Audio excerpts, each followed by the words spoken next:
오늘의 큐티 말씀은 영원한 기쁨이란 주제로 요한복음 15장 11절 말씀을 가지고 은혜를 나누도록 하겠습니다. 내가 이것을 너희에게 이름은 내 기쁨이 너희 안에 있어 너희의 기쁨을 충만하게 하려 함이니라. 세상 속담에 돈이 있다가도 없고 없다가도 있다라는 말이 있는데 우리가 삶을 영위하다 보면 없던 돈이 절로 생기게 되나요? 지금처럼 물가가 고공행진하는 때는 일찍이 경험치 못한 시기로 이런 상황에 없던 돈이 생겨 어려움을 극복한 경험이 있으신가요?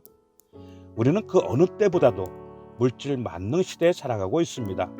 1인 가구가 50풀에 이르는 작금의 보릿고개가 있던 시절에도 4, 5명의 자녀를 두었던 시대는 벌써 옛날 얘기가 되어 지금의 60, 80대 부모님들의 추억 속의 자랑거리일 뿐입니다.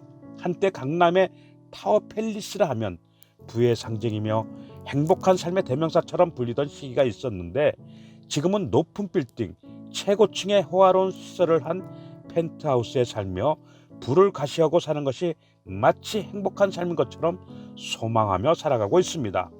그래서 행복을 돈으로 살 수 없다면 혹시 돈이 모자란 건 아닌지 확인해 보시기 바랍니다. 란 말이 온라인상에서 떠돌고 있는데 이는 모든 기쁨을 잃어버리고 살아가는 세상 사람들에게 자신을 돌아보게 하는 자조적인 말로 회자되고 있는 것입니다.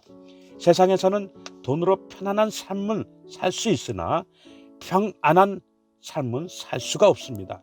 그런데도 사람들은 돈만 있으면 죽은 사람도 살릴 것처럼 물질을 마치 전능한 하나님처럼 여기며 살아갑니다. 오죽하면 창조주의 건물주라는 말이 두려움 없이 사용되고 있을까요?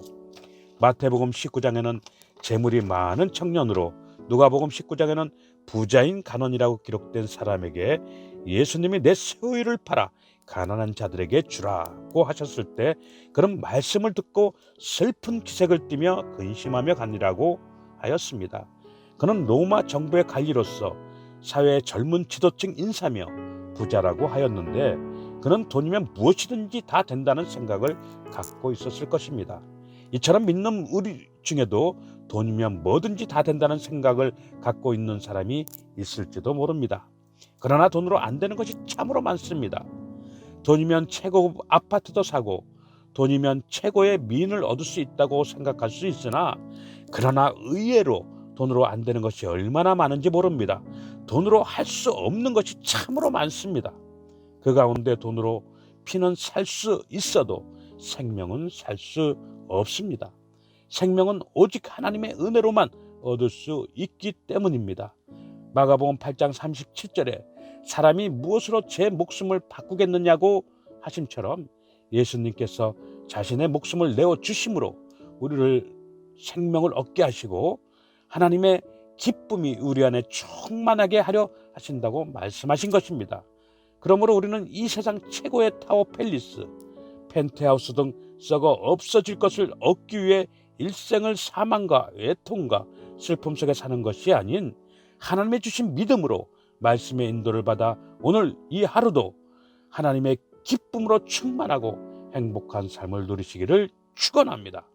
기도하겠습니다. 하나님 아버지, 세상 물질에 지배받지 않고 오직 말씀에 순종하며 살고자 하는 주의 성도들의 발걸음을 인도하셔서 우리 속에 하나님의 기쁨이 충만함을 주옵소서. 예수님의 이름으로 기도하였습니다. 아멘.